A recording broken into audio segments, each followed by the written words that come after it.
A Monster Calls is a story of Conor, a 12-year-old boy who's going through a very difficult moment in his life. His mother is sick and he's getting bullied at school.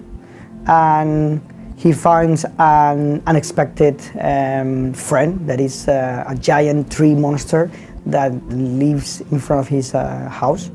And every night the monster decides to go at 12:07 to tell him tales that will help him process the moment he's going through.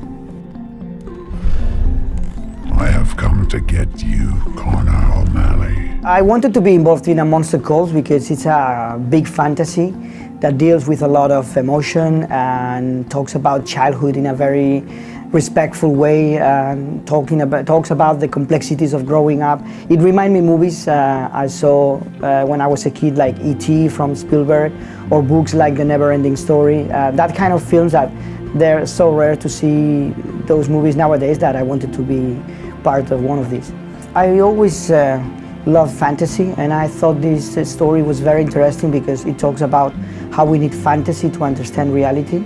And all my other films also were about growing up, and this is a story also about growing up, about how Conor needs to accept and understand that life can be black and white at the same time. He needs to accept that uncertainty that means to be alive. And I think it's something that you can find in the other movies that I did, and it was actually quite surprising when I read the first time the novel from Patrick Ness. I realized how close it was to the other films I did before. I really love the book. It's a very emotional take on fantasy and on childhood. But the thing is that I wanted to find some light at the end of the story. For me, A Monster Calls, it's a story that had to be full of hope.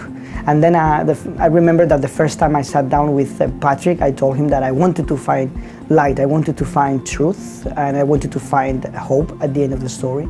And the idea I suggested him was that Conor was an artist. Conor had to be an artist. And by being an artist, I was able to visualize the tales, to visualize the inner world of Conor, and also to find hope at the end of the story using the very special connection that he has with his mother. Every time I do a film, I'm very connected to the humanity behind the story.